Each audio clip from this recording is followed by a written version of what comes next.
Let's see if this is working. Why does it start at that number? Don't know. Okay, we talked about if you were charged with a crime, would you take the plea or would you go to trial? Most of you said, I'm going to trial. I'm innocent.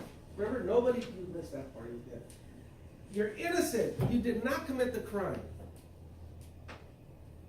Most of you said, I am taking it to trial. I asked my 2 o'clock class the same questions we're talking about plea bargaining. And the odds were about the same. Maybe 20% said they would take the plea. I explained to them, as I will to you, that's not true. In reality, when faced with the consequences of going to a trial, the possibility of being found guilty, most of you will submit and say, forget about it, I'm taking the plea. And the offer was, if found guilty, you do 2 to 3 years in prison versus 1 year probation to plead guilty. Okay? Again, reality is different than what we're talking about in the text. Most, not all, most will take that plea. They're going to take that deal because it's a certainty that allows them to continue to function in the community, continue to work, support their family, be present at home, help raise the kids, versus sitting in a prison for a few years on appeal, arguing how innocent you are. After which, maybe 2, 3 years down the road, you were right, you proved it, you're innocent. But you still spent 2 to 3 years in prison. So what did you really get out of this? Whoops, we made a mistake, we're sorry. That's it. While you're sitting in prison. That's why the reality is you won't do that. You will take the plea. You'll complain about it, but you will take the plea. All right, so other than going to trial, what else can we do? Diversions. There's so many different types of diversion programs because in our communities, our system, we do not want people going to prison. It is a burden on taxpayers to support these people. We want them out there functioning. And if they have to be monitored, it's cheaper to do that by probation or parole. So, bypassing this criminal justice system by assigning an offender to a social agency.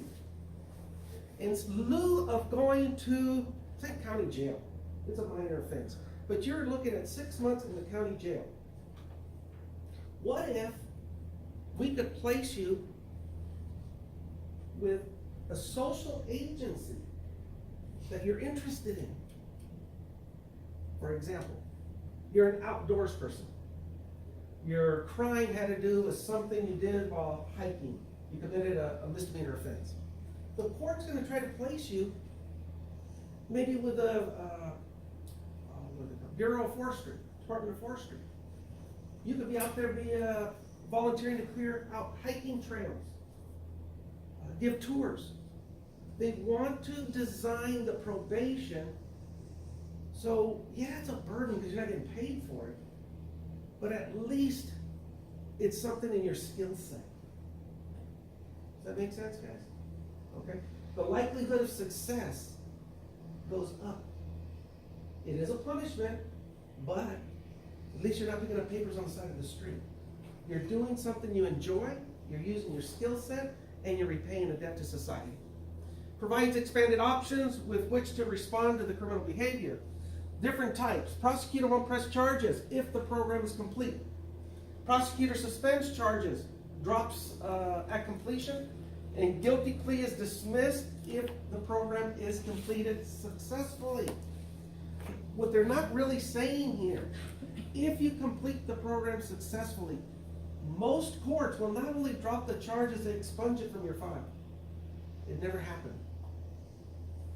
A good friend of mine got charged, he was a sergeant at Corcoran, got charged with domestic violence against his wife.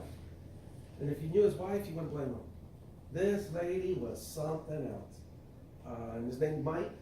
He was a gooner, meaning security squad, investigative services. This guy was an elite officer. Comes home one day. He suspected his wife was cheating, and Mike wasn't. I tell you if he was. He wasn't. He was loyal to his wife and his family. We thought his friends, oh man, this guy's an idiot. But how do you tell a friend that? He comes home one day after work, finds his wife involved with another man in his own home. Confronts the other man. Pushes his wife out of the way, beats the crap out of the other man. Turns out the other man was a Lemoore police officer. Ugly, ugly, ugly. So the police officer got his feelings hurt, calls in his friends, they arrest Mike for domestic violence, pushing his wife out of the way, and for battering on a peace officer. Pretty good, huh? What was I working? I was still working with the county and doing investigations.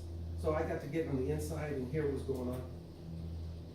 They brought him before the court. Mike pled not guilty. He explained what was going on. The judge, who was a Christian, Judge Atkinson, Lynn Atkinson, a leader in his church. This guy just didn't put up with those types of things. So he scolded Mike and asked for the county to do more investigation. Did this really happen? The way Mike was telling the story. I didn't do it, so another officer did the investigation on it. And they came back, it was a Lemoore police officer, was in bed with the wife. I mean, they gave out all the details. Mike came home, still in uniform. He did push his wife out of the way, and he did beat the crap out of Lemoore PD. While the chief of police for Lemoore was covering for the officer, minimizing his involvement in all of this. They made it sound as if Mike came home, beat up his wife. She called the cops, and that's why he was arrested for domestic violence. They left out the part about the involvement of the Lemoore PD. So he called the chief in there, police chief, held her accountable. Not so much for falsifying information, but for not reporting all the facts. Within the year, the Lemoore police officer was fired. The chief of police was fired. The officers that arrested Mike were suspended. I mean, it got ugly. Mike was told the best way to handle this is alternatively, rather than going to trial, diversion. Plead guilty, attend a few classes about domestic violence. 1 year probation. And if he completes the program successfully, everything goes away. Now, in order to be a cop, a police officer, to be 832 sworn, you cannot have domestic violence. One charge, and you're gone for life. You can never, ever carry a firearm. You can't carry a firearm, you can't be a cop. That's what was hanging over Mike's head. He was going to lose his whole career. At this time, he was pushing about 20 years in already. And that was going to be all taken from him. So he jumped at the opportunity. He took the plea. Even though he knew he was right, he still pled guilty. Completed the full year, no problem whatsoever. Nobody ever doubted that. And they expunged his file completely. And he's either just retired, is going to retire within a year or so. That is a happy ending, and that is what you want from the criminal justice system, to be treated fairly, judiciously. Mike was. We had to talk, you were guilty. You did push her. Forget about the circumstance. You did put your hands on her. You did beat the crap out of this guy. So he took the plea, and it worked. So if you look at these things and wonder, is it practical? Does it really work? Think of my buddy Mike. Absolutely, it saved his career and his whole future. It would have ruined him had he gone to trial. He would have been found guilty. Impossible overload due to overcriminalization. We need to divert defendants out of the trial process because it is a burden on the courtroom. We can't possibly hear that many trials. That's all these people would be able to do. Nothing would get done in a court. You're found accused of a misdemeanor, low-level felony. You can post your bail, but you're going to be pending a trial. It's going to take years for you to go to trial. Other issues get involved, Sixth Amendment, right to a speedy trial. How? Without plea bargaining and they call it diversionary programs, alternatives to trial, our judicial system would come to a standstill. we would not be able to function. Plea bargaining, charge bargaining. There's different ways to minimize a penalty under plea bargaining. Legal negotiation, here's the definition. Legal negotiation between the prosecutor and the defense lawyer to the defendant to reach an agreement or compromise which avoids a trial. 95%.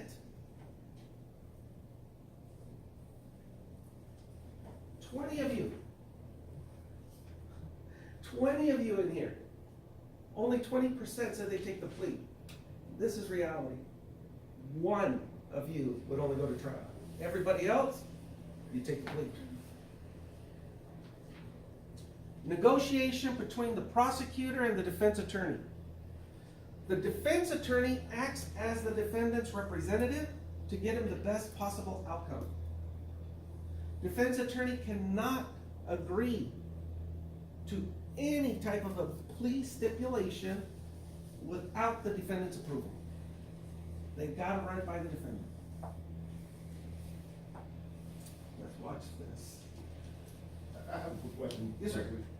In regards to Mike, Yeah, my buddy. who had a situation, now, he got lucky, Yeah. because he had a judge Yeah. who's religious, Yep. Christian, Yep. didn't believe in. Adultery and all those escapades. Yeah. Right. Now hindsight, suppose he had female judge.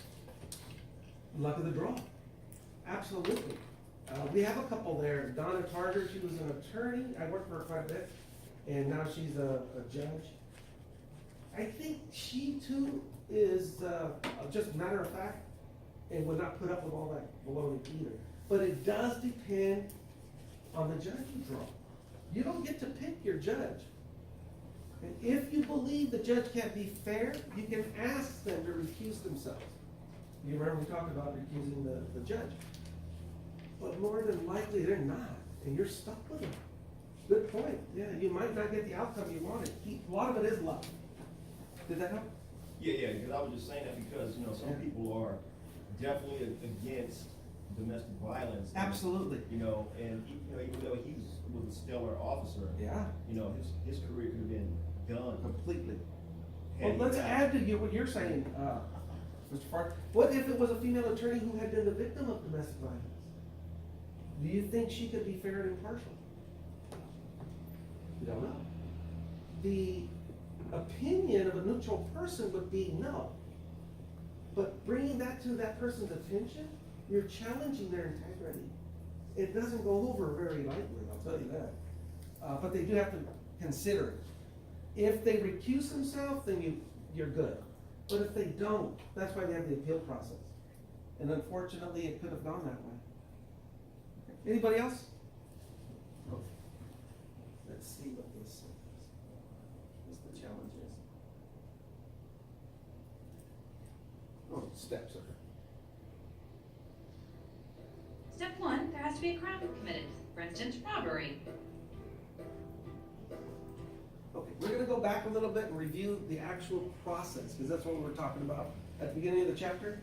From the crime to arrest, trial, prosecution. Then somebody reports the crime by calling 911. I just heard a gunshot. Bang. They investigate to determine the suspect. They collect evidence and send it to the prosecutor. The information is filed, which is the formal accusation.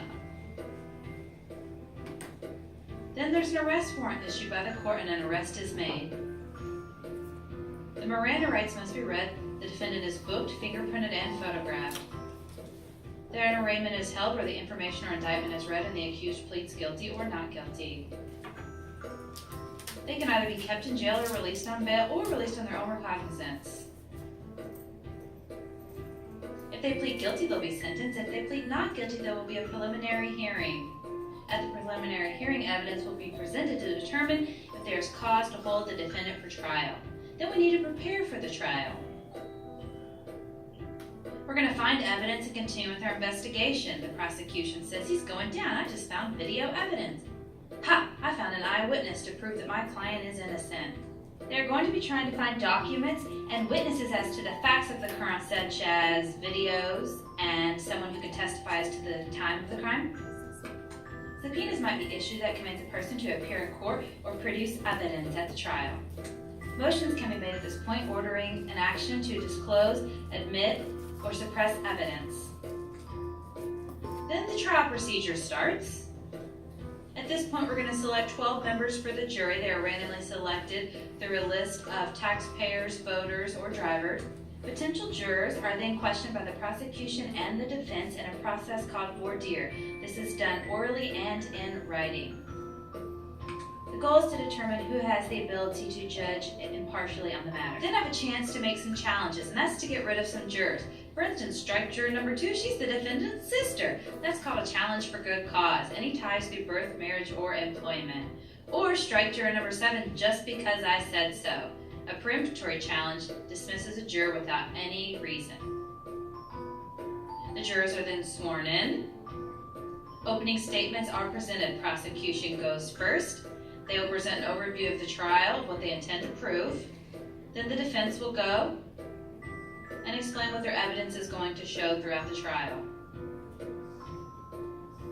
Then they're going to present evidence. Prosecution will go first with their direct examination, asking open-ended questions like, tell me what happened on the night of the first. The defense will then begin to cross, asking yes or no questions like, did you know the defendant?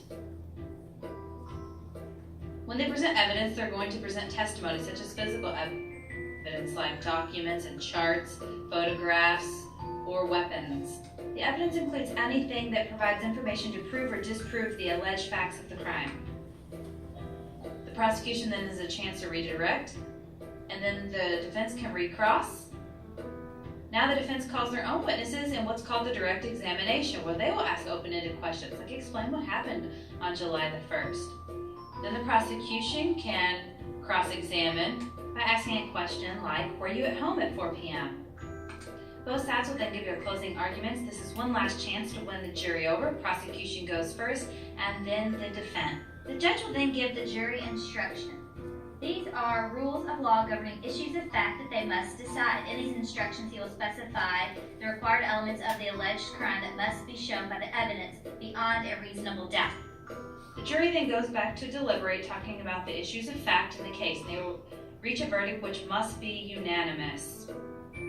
Once they reach the verdict, they'll come back into the courtroom, and the jury foreperson will either read the verdict of guilty or not guilty. If the verdict is not guilty, the accused will be released. If it is guilty, they will be sentenced. There will be a sentencing hearing in some cases where they will hear victim statements, statements of the family, criminal records, or testimonies about the criminal's reputation. The judge will then make a judgment of probation, fine, incarceration, or death. At this point, if there's an issue of law, you can appeal your decision to the appellate court, where that decision may be overturned, changed, or sent back to the trial court. And that's the end of the trial procedure. Okay, that's the end of the trial procedure simplified. Of course, we know there's more than that. So where you go? Trial. There's a couple of ways to proceed for trial. A mini trial, a full trial, a bench trial. A bench trial is where only the judge decides your fate, bypassing the jury completely. You have to stipulate at the very beginning of the process that that is the way you'd like to proceed. Most commonly, we go to a full jury trial. That's what we know. Doesn't say up there, but normally it's a 12 jury box. We have to have 12 jurors, even for a simple trial. But you also have to have at least 2 alternatives. Alternates, there you go, lost the word. Alternates, in case something happens to one of the juror members. Let's say we have our 12, one of them gets a sick kid. While they were with their babysitters at the school's babysitting program, they fell and bumped their head. Not familiar. And the mother is called out. She has to go to tend to the child. Well, they get one of the alternates who's there during all proceedings. They just simply step into the box and the trial continues. If we go into deliberations, then the jury panel has to stay intact. You cannot use an alternate to come in during deliberations. That's the only exception to the alternate. Jury selection is called voir dire. Selection of fair and impartial jurors. There's been a lot of challenges to the voir dire process because it's supposed to be a panel of your peers, people that represent you. It's there's a case came out of Kings County. I don't remember the defendant's name.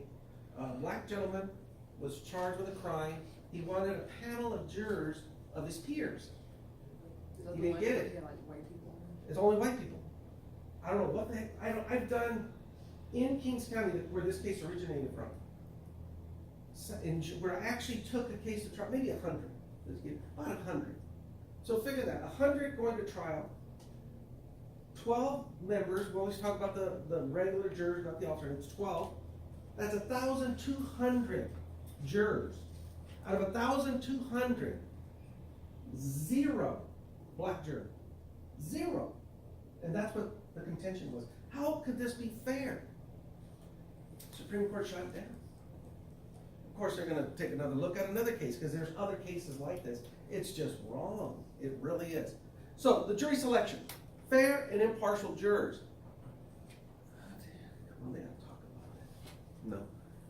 I have to beef up these slides. During the jury selection, you got to know about the challenges.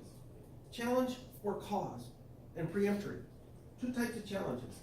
The preemptory challenge, you don't have to give an excuse. You just don't like, it's got a funny hat, whatever that hat stands for. Well, I think I know what it stands for. I don't like the guy. I don't like his hat. I just say, I'd like to thank and excuse juror number 6 in the discussion. No rebuttal from the opposing party or the judge. It's just that simple. But you only get so many. In a simple felony, it might be 8 to 10. The numbers are very limited. In a capital case, 20, 30. The more serious, the more preemptory challenge. Now let's say, while voir diring the jury, asking them questions, I do not like what Alondra said. Her response to a specific question just got under my skin. So I'll ask if I can question this juror a little further. It's granted. So now I dive into the concern. I want to see where her mind is at. If I don't like it, there's cause that she could be prejudiced. I'll have the challenge for cause and explain myself why. And I'm petitioning to the judge. Listen, judge, this is why we got to get rid of her. Did you hear what she just said? She says, no, you're right. Okay, we want to thank and excuse juror number 3. But for cause, there's no limitation on how many challenges for cause. Everybody get that? Challenge for cause, preemptory. All right. Now we get to the testimony. Well, they jump straight into cross. The first layer of the testimony is whoever called the witness to the stand. They get first shot. That's just direct. I called this witness to the stand. I have a series of questions I want to ask him.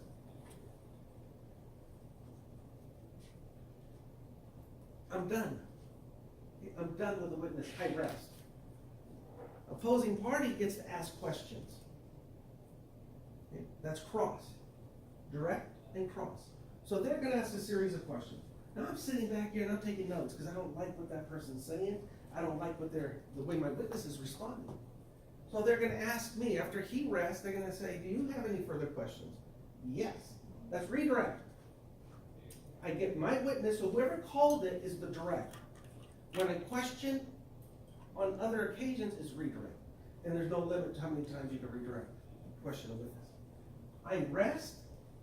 The opponent gets to recross. And he just goes back and forth, sort of like a tennis ball. Okay? Direct, cross, redirect, recross. Redirect, recross, until we're tired. I was on the stand in Marin County for a week. And it went back and forth and back and forth. I tell you, it was one of the worst experiences I ever had. Think about it, spend a full damn week on the stand. Torture. So cross-examination. Now you know the series of questioning. We didn't even talk about opening statements. Opening statements at the beginning of the trial. I want to tell you, Ms. Joseph, Why, hear the jury, why you should believe these things. Everything I say during my opening statement, I have to prove. I can't just be pulling ideas out of the hair, out of the wind over there. I have to be able to prove my case. It's called case in fact or case in chief. I'm going to show you why this person is guilty. That's just the opening. Prosecutor goes first. They rest. Defense is called. Would you like to make an opening statement at this time? They have the option. They can do it now or they can do it later in the trial. It's customary they say something because they don't want the jury to remember everything the prosecutor just said. So they'll probably get up and say, well, you heard the prosecutor say these things, but in reality, this is what really happened. And I'm going to show you how weak their case is. If I have an affirmative defense, I'm going to tell you about it. I got witnesses. I'm going to call witnesses that will testify. My client wasn't there. In fact, it was another person. So everything I'm saying now, I got to prove. Opening statements. Then the first witnesses are called, and we get into the examination process. Okay? Direct exam. We finish with the trial. We're done. The prosecutors presented all the information they have. The defense has presented everything they have. Now we rest. Because we're tired. We've been at it for a while. We're tired. We're going to rest. We get closing argument or closing statement. Prosecutor goes up first and says why you, the jury, should find the defendant guilty. Guilty? They usually do a little theatric. Guilty! Guilty! Guilty! We watch too many movies. Hey, John. Okay, so they're going to say why the defendant should be found guilty. The defense attorney gets up and pops holes into what the prosecutor just said. Well, you heard him say this, you heard him say that. But did they really prove? They're going to put that little doubt in the juror's mind. Did they really show you what they said they were going to show you? Did you listen to that testimony? I didn't believe it. I'd be surprised if anybody did. Objection, Your Honor. And he goes on like that. Okay, so I rest. The defense rests. We sit down. Prosecutor gets another shot.